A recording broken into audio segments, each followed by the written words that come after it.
every year they keep breaking heat records, and we're still, well, let's see, high 90s. What would that be? That would be in the 30s, Celsius. Okay. But in a few days we're going to drop down. But nobody, it's a very, Arizona in general is a very low time for COVID. We did spike a while ago, but we're in one of the best places in America right now for COVID. So Okay. Great. good. Yeah, nobody's sick with COVID here in the temple or anything. Yeah. Outside? Yeah, but you mean devotees? No, No. non-devotees are outside. The other people. Yeah, yeah, some, but not like it was. Um, I think it's because Arizona is, it's warm even in the winter relatively. So people are back up north for the holidays, and it's getting colder there. So that's flu season anyway. So there's a lot of COVID in America now. Yeah. Yeah. So I Okay. see India is opening up. I see gradually with visas, but we're not counting on being able to go there in next spring. Let's see. Can Yeah, do I so don't at know. your. India is India. Yeah. So okay, so we're gonna do Rath Yatras today. Hari Hari, Gaur Hari. Oh, Welcome. yeah. Please go ahead. So should I just okay? So I'll start. All Yeah. right. So Hare Krishna Prabhus, good to be back with you in your Coimbatore Sangha. Now, last time I shared my experience of Srila Prabhupada in Dallas, Texas, especially his installing the deities of Sri Sri Radhakala Chanji. Today, we'll look at lessons from the two Rathayatras I celebrated in Prabhupada's presence, both in major American cities, Chicago and Philadelphia. Back in 1893, Chicago had heard the first Indian Swami to come to the West say that everyone was God, including vagrants in the street, Daridra Narayan, or, quote, poor God, who made his infamous debut at Chicago's World Parliament of Religions. That Swami and his message was still roiling in the historical memory of Western clerics when Prabhupada came to town. So that was, of course, Vivekananda, and he was chosen to be the representative of so-called Hinduism. So he came, back in the 1890s, and that was his message: "You're all God." And this really angered the Western clerics, who thought that, what is this? This is Vedic religion. This is what they believe. And that first impression was still very much alive, unfortunately, and well in the 1970s when Prabhupada came to Chicago, where that Parliament of Religions had been convened. So it was July 1974, Rath Yatra season. His Divine Grace arrived at the Chicago temple just in time for Guru Puja. Hundreds of local and visiting devotees packed the temple room, thrilled to worship Prabhupada in person, many seeing him for the first time. A thunderous kirtan erupted as devotees sang and danced with abandon in front of, quote, the master at whose feet all masters sit. Grave as granite, Prabhupada presided from the Vyasasan, deftly playing kartals while scanning the scene, aloof yet all-pervading in the hearts of his followers. As the kirtan began to build, I noticed some devotees were starting to boogie. That means rock and roll dance. We're starting to boogie. A twist here, a boogaloo there, a shingling here, an African twist there. and I started boogieing too. Soon everyone was rocking with the rhythm. Monkey see, monkey do. Much like a maestro, Prabhupada raised one finger in the air and dropped it down. In an instant, the kirtan hushed. Many dancers caught in boogie tableaus. Prabhupada looked beyond the crowd to a wall painting, gesturing to the Panchatattva, singing and dancing. His divine grace commanded. Dance, dance like Sri Chaitanya Mahaprabhu. Then he raised his finger back up, and again we danced, chastened by his powerful mercy. Lesson 1. Like an expert coach, Srila Prabhupada knew when to encourage us and when to correct us. The same Prabhupada who loved to see us chant and dance, and who would often chant and dance with us, was quick to discipline us when our bhakti, our love and devotion, degraded to bhukti, sense indulgence. Prabhupada was keen to keep us dancing on the razor's edge of Krishna consciousness. Since he had come from Melbourne and was headed for Los Angeles, Prabhupada had gone far out of his way to attend Chicago's first Rath Yatra. As we awaited his arrival by the tall carts, I was thinking I didn't want to bow down in the filthy street when suddenly Prabhupada pulled up in a yellow Volkswagen Bug, got out, saw Lord Jagannath on his cart, and spontaneously bowed down in the filthy street. Immediately, we all bowed down, again chastened by his absolute surrender. Lesson 2. Srila Prabhupada never asked us to do anything he wasn't doing himself. A true acharya, a teacher by example. Palms pressed in devotional pranams before the deities, Prabhupada was eager to ascend to Subhadra Maharani's elaborately decorated cart, where he would ride with the procession. But the cart floor was high up, and there was no stepladder. So, under the fierce midday sun, Prabhupada patiently waited while devotees ran to a hardware store to get a small ladder. At last he mounted the cart and sat on the Vyasasana. In the Srila Prabhupada Lilamrita, Satsarup Das Goswami describes what happened next.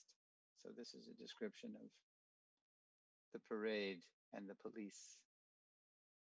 Quote, although several policemen on motorcycles led the procession, their mood was hardly that of the king of Orissa, who had traditionally led the Rath Yatra procession in India. Each year, the king would present himself as a menial servant, leading the parade by sweeping the road before Lord Jagannath with a gold-handled broom. The Chicago police, however, seemed intent only in getting the parade over with as soon as possible.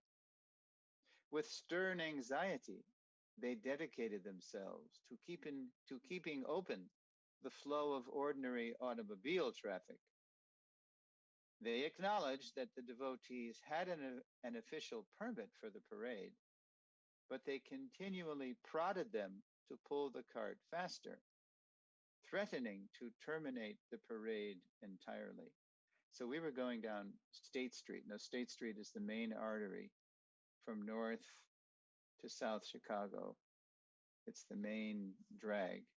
So we had a permit, but Chicago is a huge city, millions of people. So the police, their meditation was on how to get this parade over with and out of the way as soon as possible.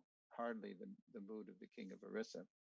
So whenever the cart would slow, and you know that's Jagannath's way, sometimes he stops the cart. The police would get furious and they would threaten us that we're going to stop this if you people don't speed up. So it was a constant tension, a constant kind of dance with the police.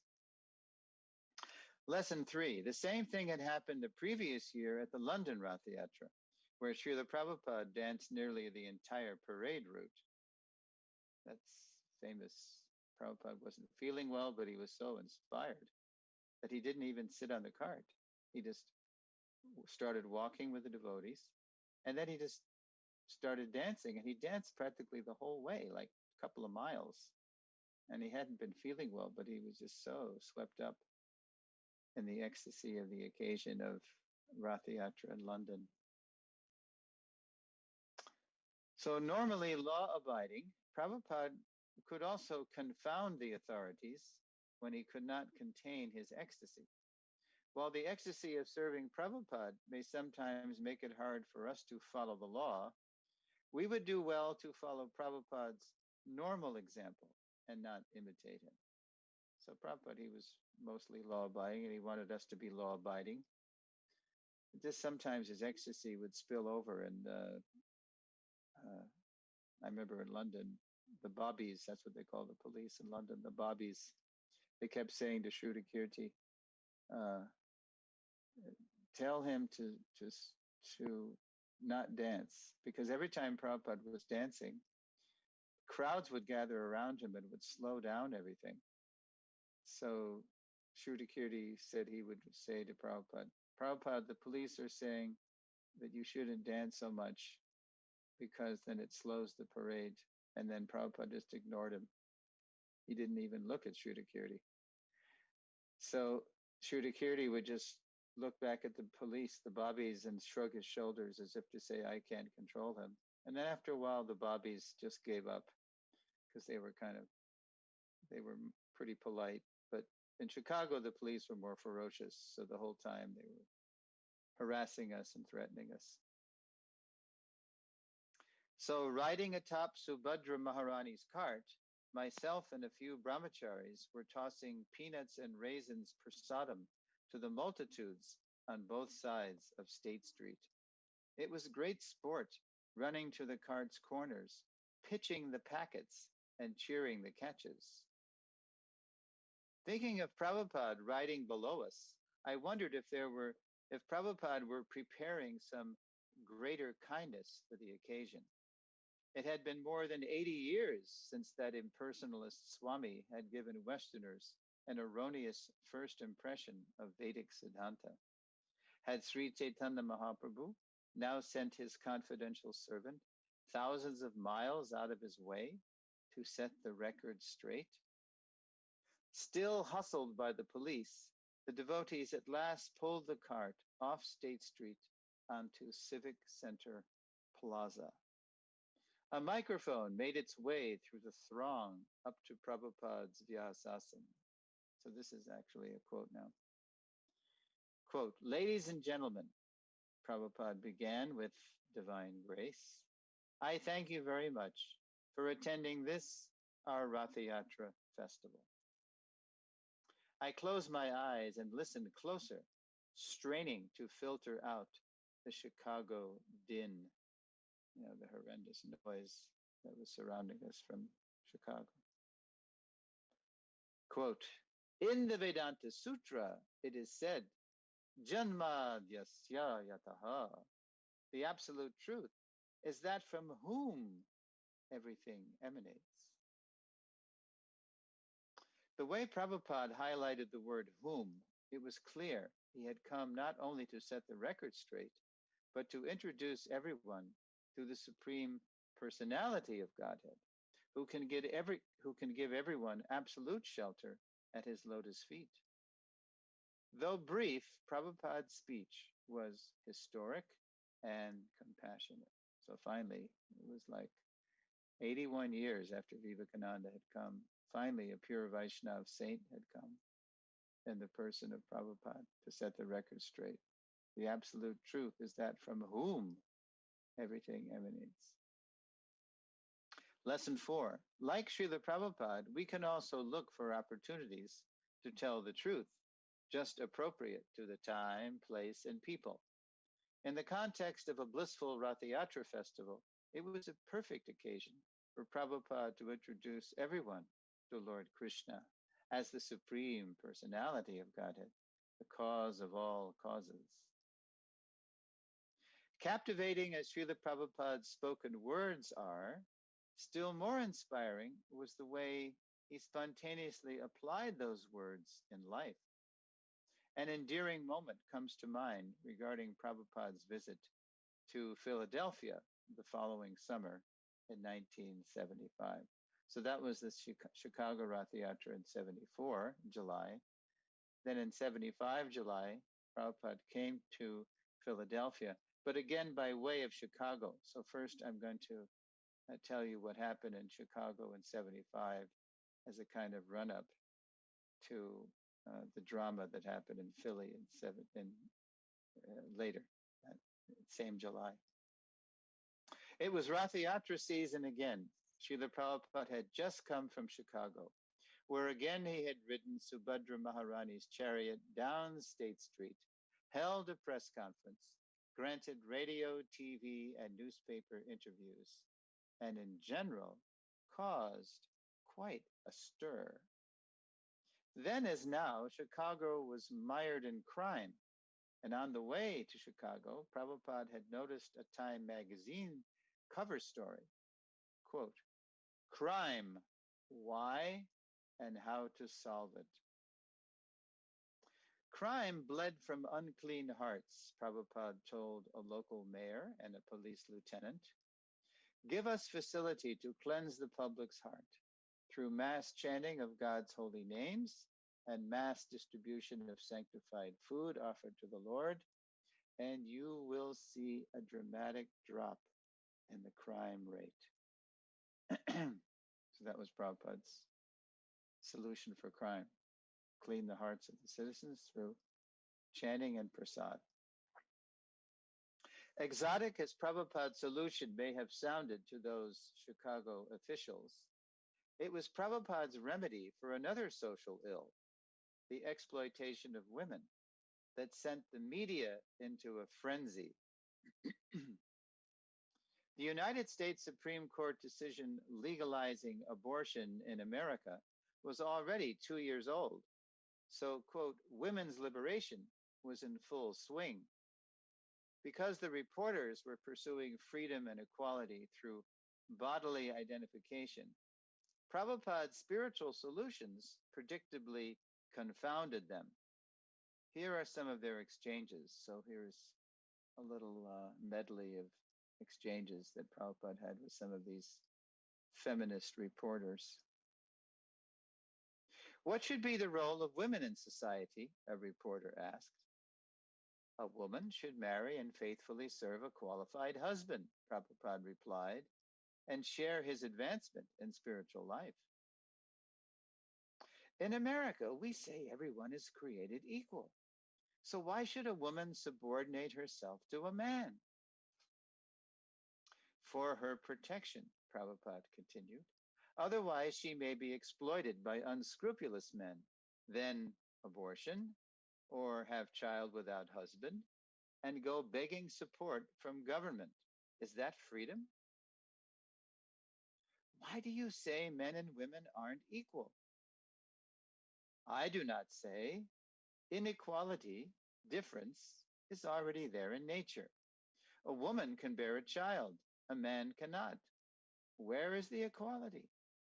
A man's duty is to protect and support the woman and help her train the children to serve God.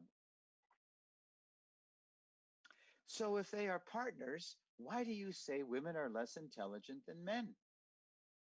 As husband and wife approach the spiritual platform, Prabhupada said, Krishna gives both intelligence how to serve him. Dadami buddhi yogam. But materially, as one psychologist has shown, a man's brain is larger and heavier than a woman's, 64 ounces. 64 ounces man, 36 ounces woman. Sometimes an exasperated reporter would leave, but most stayed to take their full measure of the Swami and get their story. The Swami was a male chauvinist. This was the press. that followed Prabhupada to Philadelphia. So Prabhupada had already had a big kind of brawl, a verbal brawl with the feminist reporters in Chicago. And that news followed Prabhupada to Philadelphia. So by the time Prabhupada got to Philly, as we say, we call Philadelphia Philly, the feminist reporters were ready to pounce. As soon as Prabhupada's plane arrived, the controversy started when a woman reporter asked, quote, "It's been reported that the Krishna consciousness movement has been what some people would consider sexist or racist by defining inferior roles for women and blacks by their natural traits." Quote, "We give equal roles spiritually," Prabhupada replied. "Materially, there is distinction. Just like there are so many men and women, they are differently dressed. But within the dress, the living entities, they are all the same. We make this distinction materially, not spiritually." And later, from another woman's reporter, "How do you feel about women's lib?" Prabhupada, "In your country, they have given you liberty. Liberty means equal rights, is it not?" Reporter, "They're trying in this country." Prabhupada, "All right, trying. But you women cannot see that this so-called equal right means cheating the woman. Now, I say more clearly, that a woman and man meet. Now they become lover. Then they have sex. And the woman becomes pregnant. And the man goes away. The simple woman, she has to take charge of the child and beg from government alms. Please give me money. This is your independence? Do you think this is independence? That the man makes the woman pregnant and he goes away without any responsibility, and the woman cannot give up the child? She maintains, begging from the government, or she tries to kill the child. Do you think it is very good independence? Lesson 5. The same Srila Prabhupada, who would painstakingly explain fine points of timeless Krishna culture to a respectful, inquisitive audience, could also sharply and soundly call out and criticize materialistic culture, especially to its influential agents, the members of the press. When to be soft and patient with people, and when to be sharp and swift, comes from experience. And the best experience comes from observing and hearing our founder Acharya, Srila Prabhupada. So now, Prabhupada, it's time to remind everyone that I'll be finishing soon. So start thinking about questions and comments you may have about this talk. Prabhupada's repartee, that means back and forth exchange. Prabhupada's repartee with the press often evoked cheers from the devotees. But in the clash of worldviews, he would expose not only the folly of bodily consciousness, but his own disciples' attachment to it. Did I, for example, deeply understand the material differences and spiritual equality I shared with my own god sisters? Well, back at the temple, I would soon find out. After Prabhupada arrived, it quickly became apparent the temple was much too small to seat all the devotees who had come to hear his arrival address. As the GBCs, sannyasis, and we brahmacharis followed Prabhupada inside, the women were left outside, running to windows to get a glimpse of his divine grace. Inside, Prabhupada sat on the Vyasasana, surveying the scene. As the leaders snuggled close to his lotus feet, Prabhupada's gaze fell upon the windows, where his women disciples were pressing their noses, like bees desperately trying to get to the honey inside. Prabhupada looked concerned, even alarmed. Hadn't he just told the press how we give everyone, men and women, young and old, black and white, equal opportunity to pursue Krishna consciousness? With fatherly compassion, Prabhupada's voice came over the mic. Let them inside. They want to hear. One by one, his spiritual daughters walked in, beaming with gratitude at kind Prabhupada, who kept pushing his men closer together to make room for these eager listeners. And later, after a sky-high kirtan, quote, you can see practically, the woman is dancing, a man is dancing. So, dancing, everyone, it is automatic. Automatic, realizing God, in relationship with God. We are all servant of Krishna. That is wanted. Lesson 6. As Srila Prabhupada would say, example is better than precept. Without Prabhupada's example, instead of attracting people to Krishna, a neophyte's thoughtless application of Krishna consciousness can easily drive people away. We owe it to ourselves, to Srila Prabhupada and all Krishna's children, to become who we are, a servant of the servant, and humbler than the grass. Okay, Prabhus, thank you for listening. I will be very happy now to hear your questions and comments. Thank you very much for taking us back to the Rath Yatra of those days. Maharaj is here, so.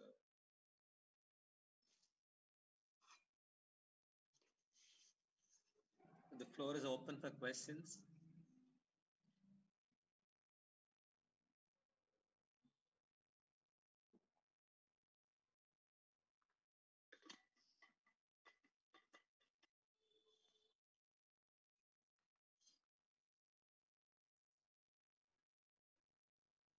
No questions. Everybody agrees, I guess. They're all transported to Rath Yatra because nowadays, because of COVID, we lost the opportunity of hosting and participating in the Rath Yatra. And many of us would immediately recall that it is not only in Chicago and Philly, in Coimbatore also, off and on, the cops really behave in a very funny way. And the only take that we can get is that is an opportunity for the cops to pull the Rath and they get the mercy of the Lord. That's the only time where they can get the mercy of the Lord. So we think it's also a blessing actually for them. Nice. Yeah, in San Francisco, the cops, because in San Francisco, it was in a big park called Golden Gate Park. So it wasn't like a tension with the traffic because it's just a park. It's a famous big pedestrian-friendly park. So whatever police are there to oversee, they get swept up in the mood too, and sometimes they pull the ropes. But in these big cities with the traffic, with the cars, then there's a lot of tension. So even in South India, even in Coimbatore, the police are a little agitated with our parade. Very much. We have to cross the places of worship which belong to the other religions. So that adds more fuel to the tension. So they are always on our toes. They make us to run on our toes actually. And we have to complete the Rath Yatra in about 3.5 hours. Precisely before 6:30, we have to close the Rath Yatra. Wow. Well, I was thinking that you folks being in South India, you might have some questions about how Prabhupada confronted the feminists, because of course, the whole world is, it's a global village, so we're all kind of merging despite whatever cultures we come from. But still, the role of men and women, even in ISKCON, traveling all around ISKCON, I've seen, different behaviors, different protocols. But If you don't want to talk about that, that's fine. Well, But Prabhupada, go ahead. Go ahead. that's a good one. Well, I think that's a simmering question inside everybody, or some of them at least, but they're maybe taking it a little cautiously. But I like to just definitely have you say a few words about that, especially because of what you mentioned. The whole world has become a global village and getting ironed out, the same cultures everywhere. And I don't think India is spared in any way. Um, we do have a lot of the uh, girls or women folk also influenced to quite some extent, but because of cultural norms which are more prevalent in India than in the West, I think they are restricted to some extent. But in the major cities, I think it's all free for all. They're as good as in Bombay. I think the girls and women are, at least the elite girls and women are as good as what you would see in New York City or elsewhere, with the same amount of requirement for screaming with rage about equality, gender equality, and whatever you may say otherwise. But what would you say? What would you say, Prabhupada, if Prabhupada was here right now, and the way the world is developed in terms of gender equality and free speech and all sorts of things, what would you say would be his stance? Well, what Prabhupada said then even is true. That materially there's tons of differences in body and psychology, but spiritually we do give people equal opportunity according to Adhikar. So it never even came up in Prabhupada's time in India. The idea, for example, of a lady initiating people, but it certainly came up in the West because it was the 70s and feminism was on the rise, and so Prabhupada was asked in Toronto by a professor, Joseph O'Connell, a Gaudiya Vaishnava scholar, and also by a reporter in Chicago who was the editor of Playboy magazine, which is a big, I don't even know if it's going anymore, but it was a big, anyway, scandalous kind of magazine. But she was the mother of a devotee. She came to interview Prabhupada just to meet the person who her son was following, and she was very impressed. So she asked, her name was Judith Wax, Mr. and Mrs. Wax. They were both working for Playboy magazine. And so Judith Wax asked Prabhupada if a lady could become a temple president. And Prabhupada said, oh, yes, why not, if she's qualified. See, this didn't even come up in India, right, because of the culture. But in the West, it would come up. And Prabhupada, he would say that. And then in Toronto, when Prabhupada was there in 76, it was June 18th, 1976, Prabhupada met with some Gaudiya Vaishnava, or met with some scholars, led by this Joseph T. O'Connell, who just passed away recently. But he was one of these scholars who was not full of himself. He was a humble scholar, or kind of a rare breed. And he really gave some good reviews for Prabhupada's books. So we use those reviews to this day. So he asked Prabhupada even more. He said, can a woman be a temple president, a GBC, a spiritual master? And Prabhupada said, why not if she's qualified? But usually not so many. Usually the ladies don't prefer not to take that role. But if somebody is qualified, and if she's creating shraddha in people by her exalted adhikar, why not? And then Prabhupada would quote the famous Kiva Vipra, Kiva Nyasi verse. Whether one is learned, renounced, or even in the Shudra Varna, background, Ye Krishna Tetva Veta, say Guru Hoy. So Prabhupada said that in the West in the 1970s. So for me, that kind of, solves it. And when people bring up, Varnashram and how this is going to ruin Varnashram if ladies are allowed to initiate. Well, that's not the kind of Varnashram Prabhupada was interested in. Prabhupada was not interested in Vedic Varnashram. Vedic meaning once upon a time, way back thousands of years ago. Prabhupada was interested in Daivi Varnashram, in the mood of Mahaprabhu, who is inviting one and all, not considering who is fit, who is unfit, to be all they can be. And Yare Dako, wherever you meet, Tarikaha Krishna Upadesh, tell them about Krishna. Amara Gyai Guru Hanya, Tare Desh, by my order, you be Guru, regardless of material consideration. It's by spiritual adhikar. Tare Desh, save this land according to your capacity.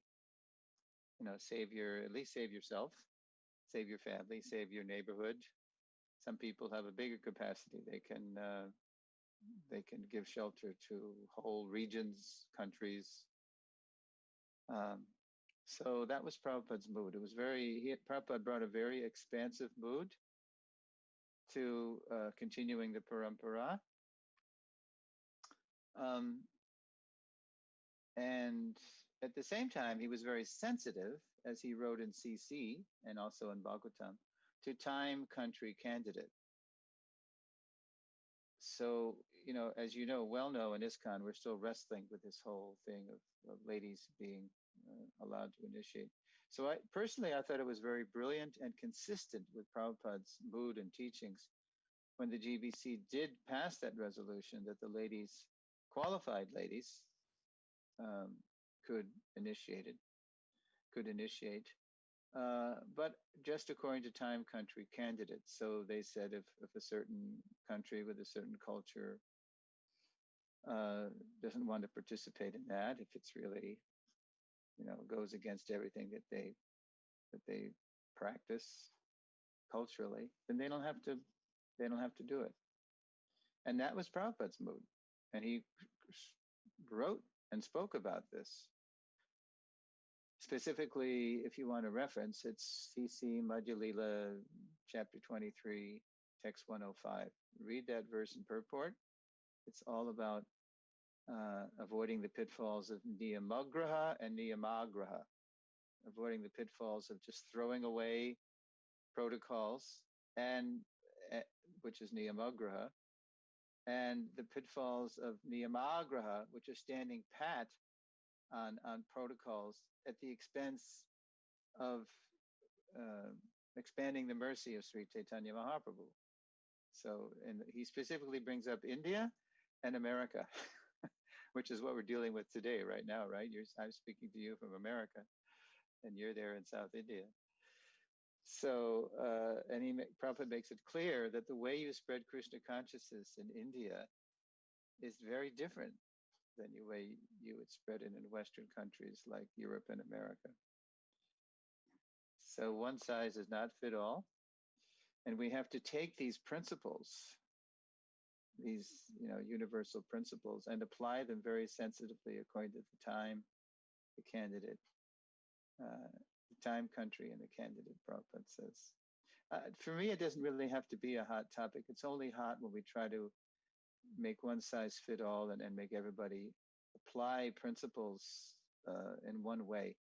And that's not how Prabhupada did it, and that's not the way ISKCON's going to stay together. There has to be unity in diversity. And I'll leave it with that. Do you have any more thoughts on that, Maharaj? Well, the two points that strike me often in this type of a dialogue. One is that the way, especially not only in the Western world, in the whole world, there's stuff about gender. The last time long back, I should say, not last time, when I went for my passport clearance, my renewal, and I had a new form that was about at least 20 years back, new form that said that did you have a sex change recently? If so, please. I said, what? And I gave back the form to him, said, I think this is maybe a draft of a form or not meant for me or something. No, no, it's meant for you, he said. It was right there in Trivandrum in Kerala in the Wow. passport office. I said, what? And then he said, yeah, you have to fill that. Then I was shocked for a moment. And after that, I started inquiring because then after that, over a period of time, now we see that, people can choose their genders. I saw a whole form, the type of eyes you would want, your gender you want. And in America, I heard that the parents ask their children when they're about 4 or 5 years old or whatever it is, and what do you feel like? You feel like a male or a female or something like that. Do you want any, shift? And so, and then there are all sorts of what do you call? The gender has become a flux. It's it's like it's merging together. Gender fluidity, they call it. Gender fluidity, yeah. So over a period of time, I don't know why we are splitting hairs over, gender, this, that, guru, and etc., etc. But it looks like over a period of time, you may have to state that I'm 30% male and 50%, I mean, the other rest female.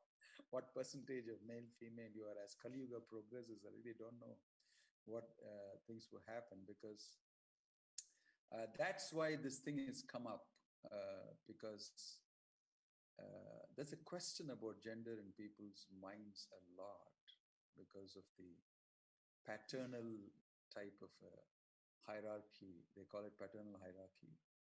Patriarchy.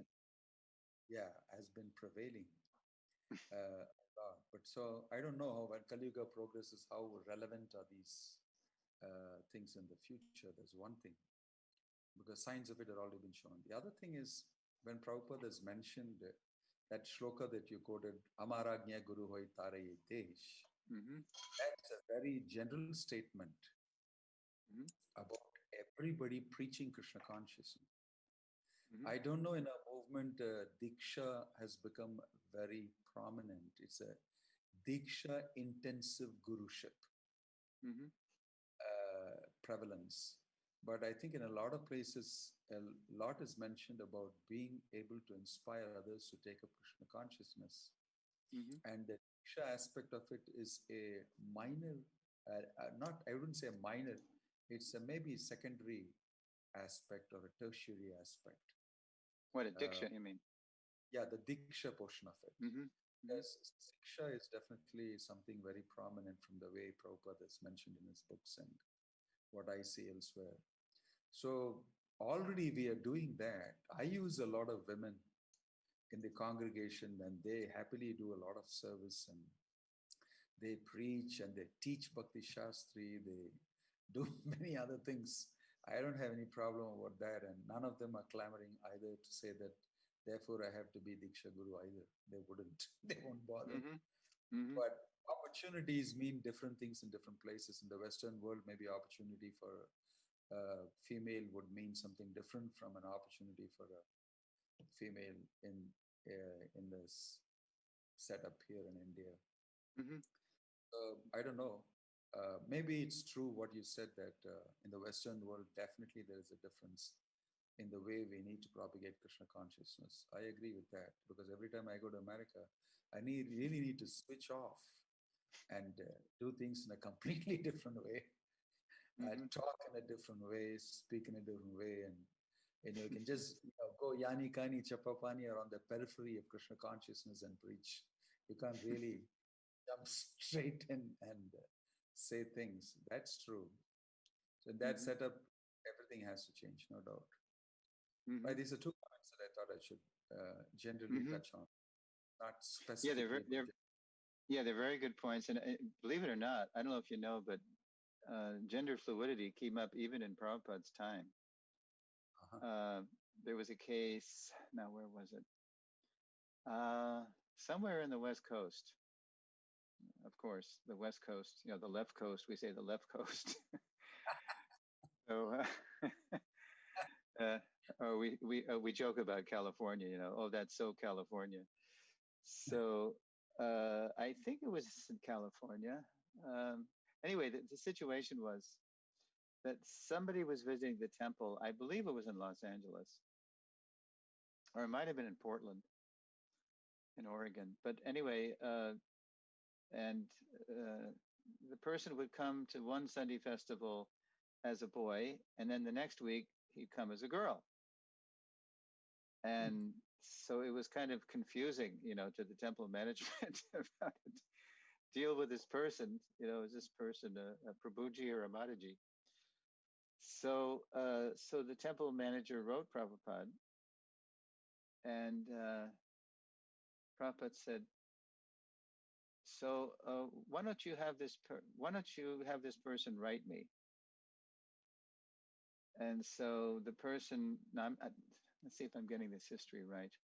I don't know if I'm getting the history right, but I know the punchline is going to be the same. So anyway, so either the Prabhupada either told us to the temple manager or told, oh, he did. That's right. Yeah. So the solution Prabhupada gave to the temple manager was, will you tell the person that it doesn't matter whether the person is a boy, a girl, a man, or a woman, but just tell the person to pick one gender. Just pick one and settle up. Because because the person should understand that whatever gender the person picks, that's not the self anyway. We're not the body. So the person is very confused and trying to find his identity with the body. Like you say, the parents can say, okay, what gender do you want to be? But that's the whole mistake, that we're trying to find our identity through the body. And so Prabhupada's solution was to tell the person, just to keep everybody peaceful and the self and that person peaceful, just pick one and then focus on your real identity, your deeper identity as spirit soul. So those things were going on even in the 70s. Yeah. And then about Shiksha Diksha. Yeah. Well, it's true that in Prabhupada's time, it was, Prabhupada's the only guru we know, so he was Shiksha Diksha and he was founder Acharya, all rolled into one. And then, we went through that crazy period where there was a conflation of the next acharyas with the founder acharya, and that was wrong. They didn't even get it, that there's a categorical difference between regular acharyas, regular gurus, and founder acharya. So we finally, made that distinction, mainly because we were threatened by the Ritvik reaction to that offense.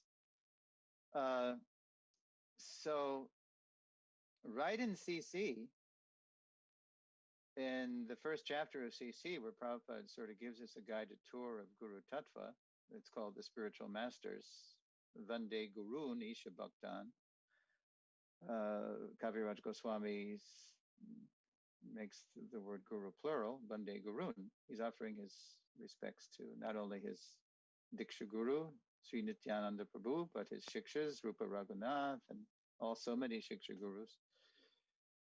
And that's the whole mood of that chapter, that it's not just about one person.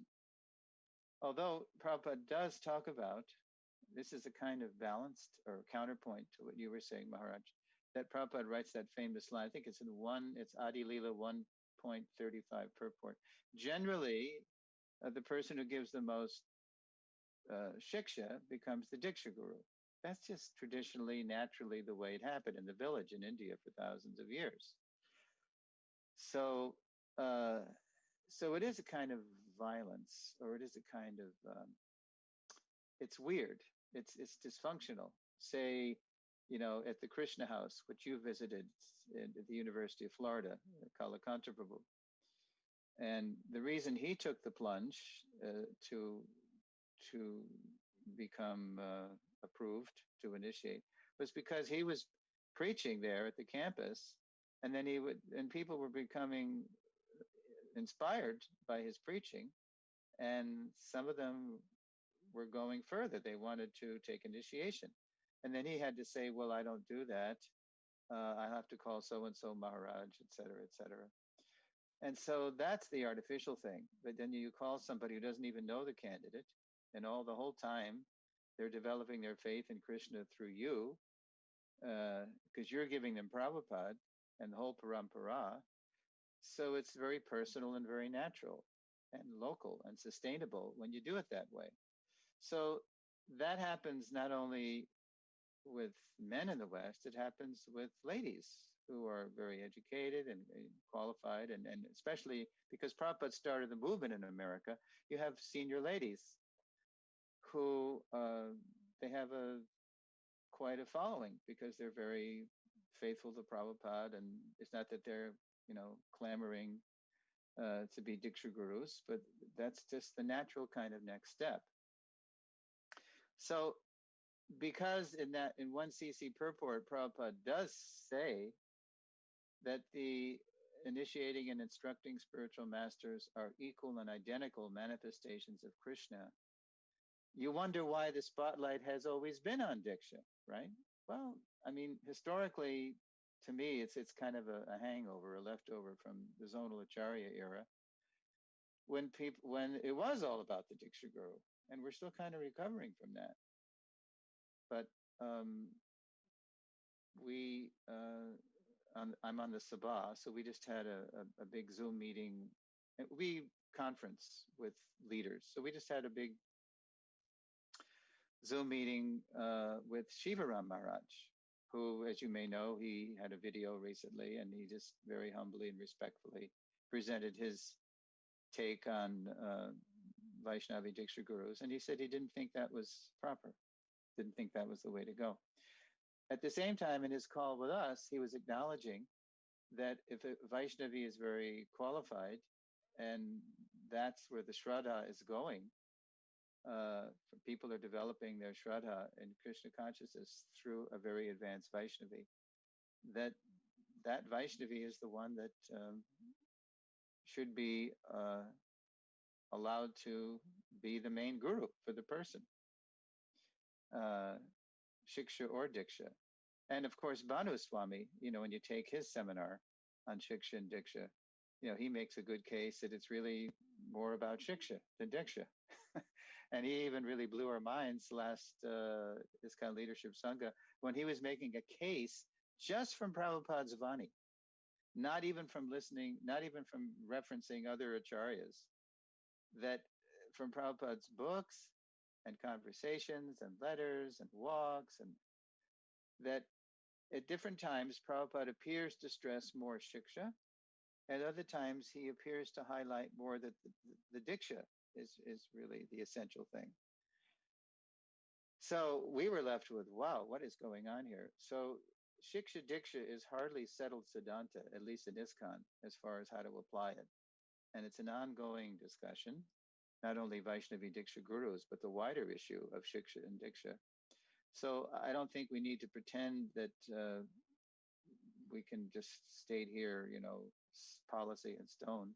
But it's really an ongoing discussion, especially in the context of an international, worldwide preaching organization, ISKCON, where all gurus are accountable to a governing body, a managerial body. I mean, that's unprecedented.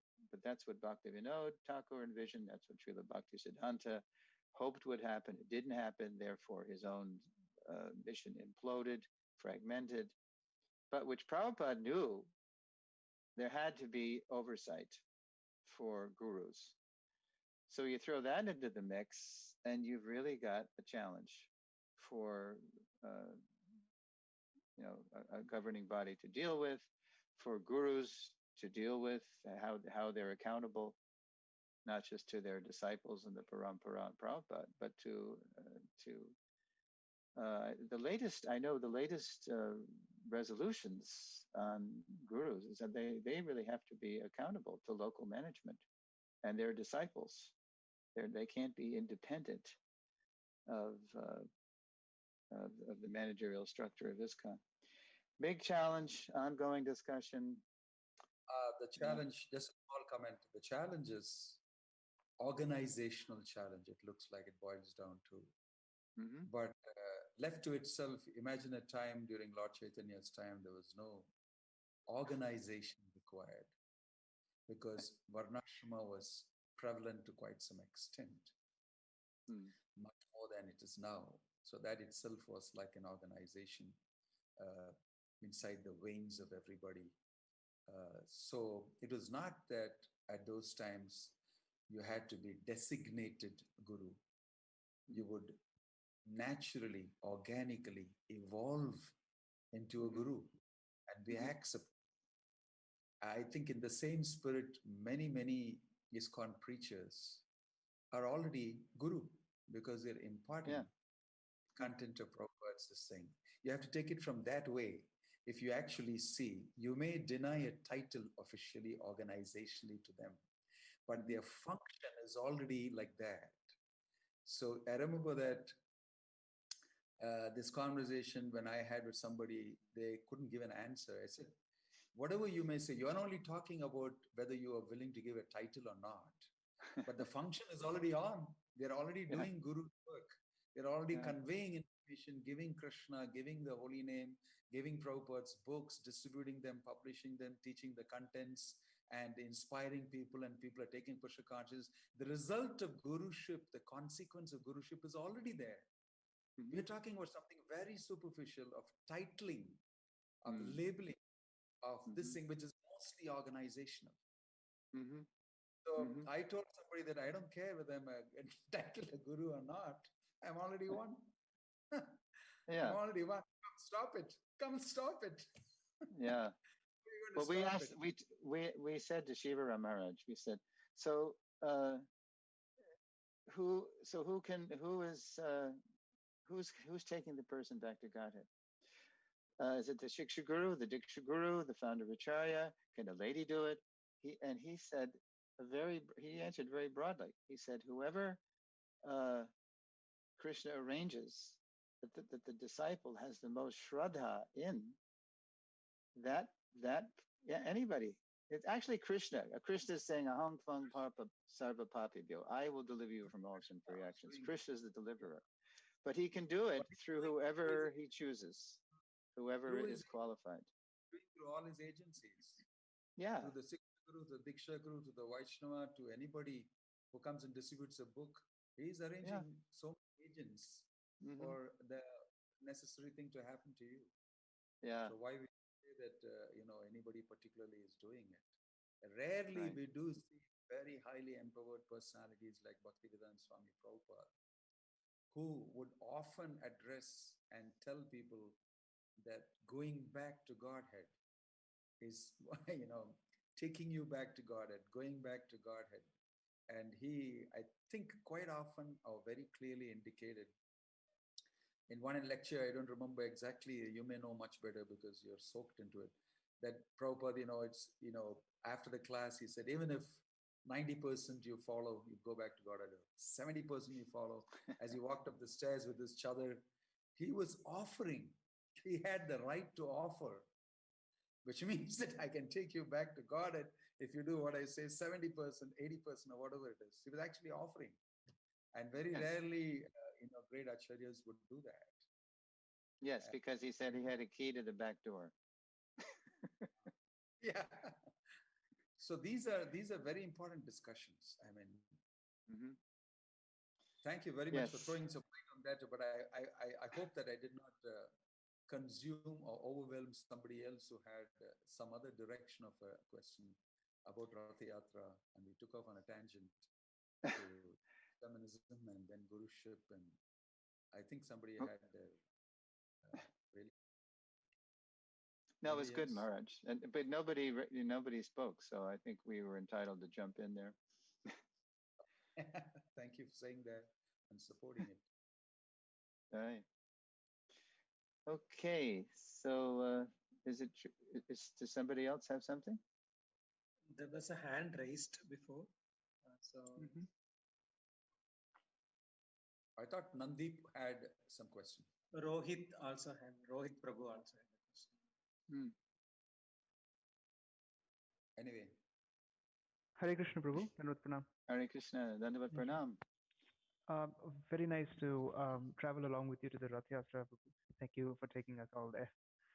Mm. So my question was that, in general, the people in the outside world, they see ISKCON as some kind of an institution, an organization that is run mostly by dogma and very strict extremist kind of regulations, things like that. And Prabhupada predicted that devotees from ISKCON, from this movement, will become world leaders in the future. So, how do you think um, potential leaders from ISKCON would be able to transcend that kind of a stereotype and actually um, be accepted by the world at large as leaders who can actually bring transformation rather than being just followers of uh, some religious dogma? How Hmm. do you think it's a long way to go, and or um, is it something that is uh, that's pretty close? Hmm. Um, well, it just struck me when you were saying that because, at least in America, um, when in the 1960s and 70s, and to some extent the 80s, we were perceived kind of like that because we were all in house, we were all in temple, we were all in these communes.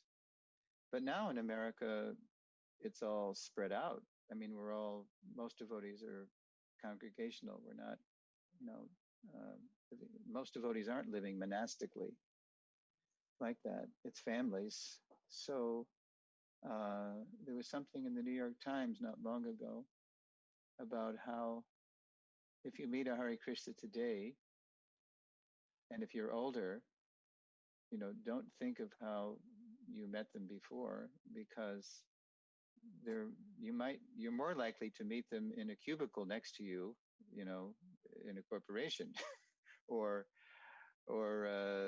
some other work setting.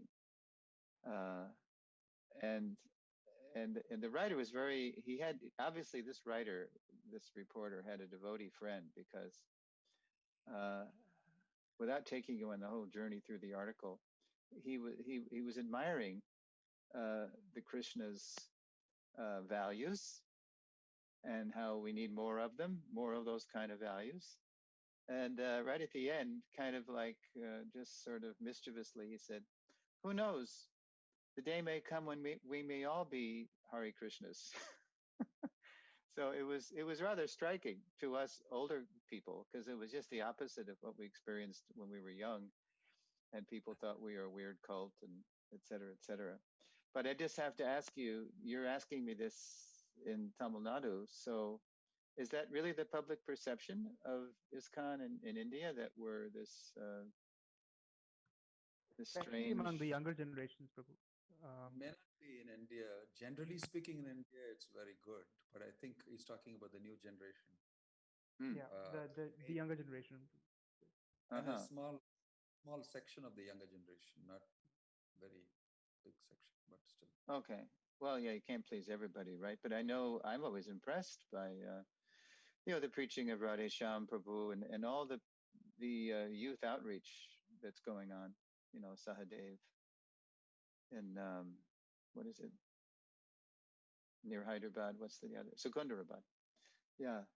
Or anyway, I mean, more and more, I think the model is to reach out to the students in a very real scientific way and not be dogmatic and not be closed or sectarian. Um, so, so you, so Maharaj, so what do you? But you're also very education based. So who's complaining now? Who exactly is complaining? Well, there are guys like Rohit. I'm just joking. No, I mean, uh, what populations perceive as well, negatively?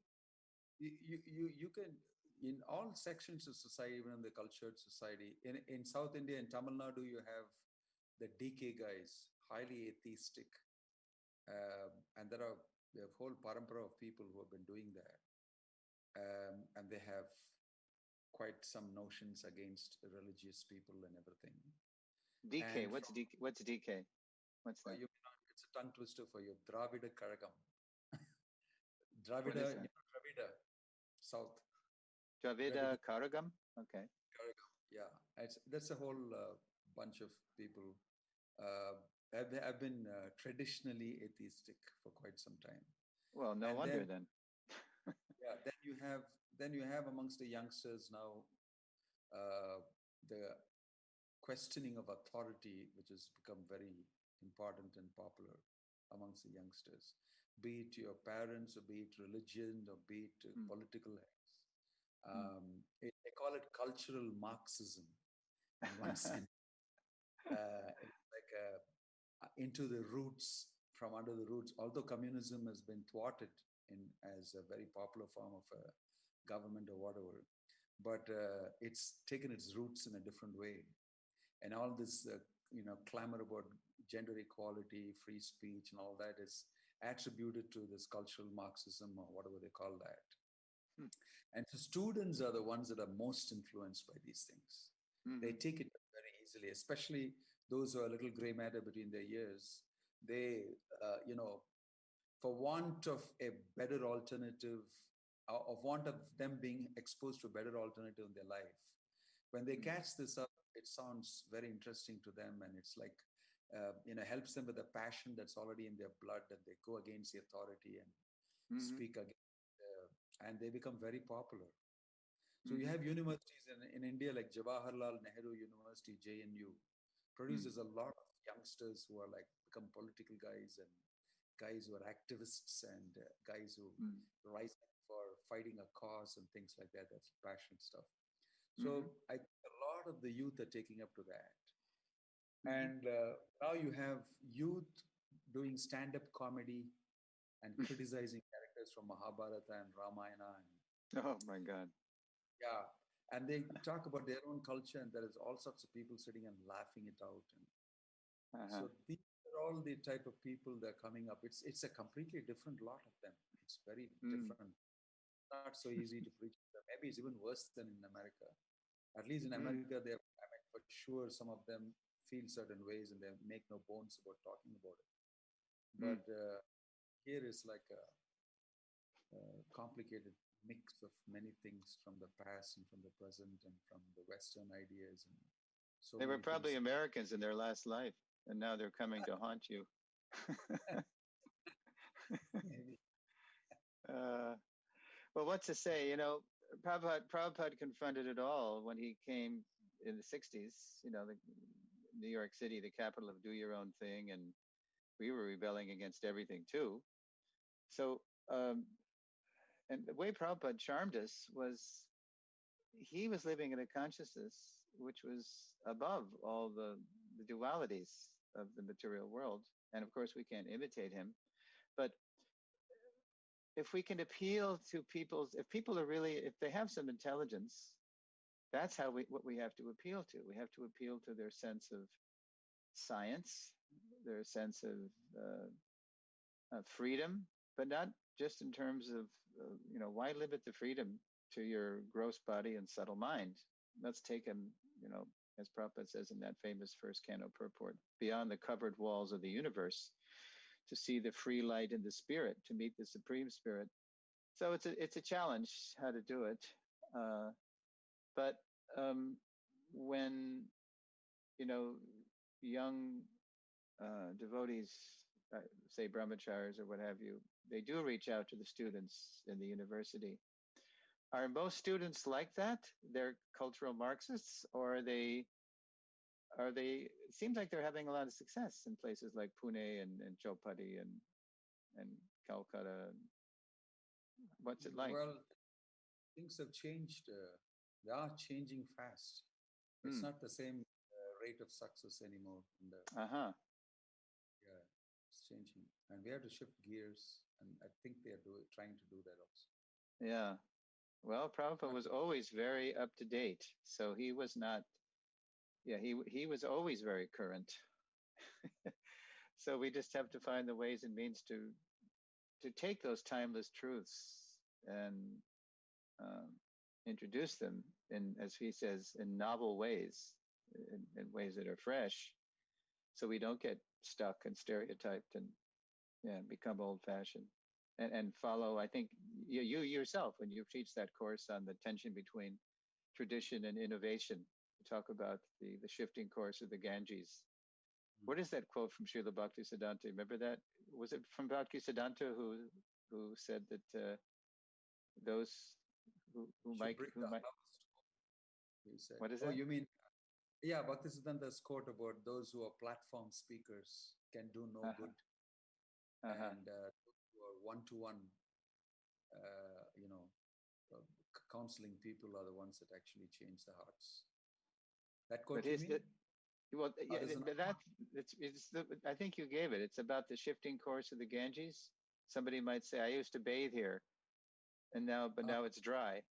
And so Bhaktisiddhanta said, well, you have to go where it's the course is, where it is now. Isn't there a quote like that? Maybe, Or else I you, don't know. I didn't use that.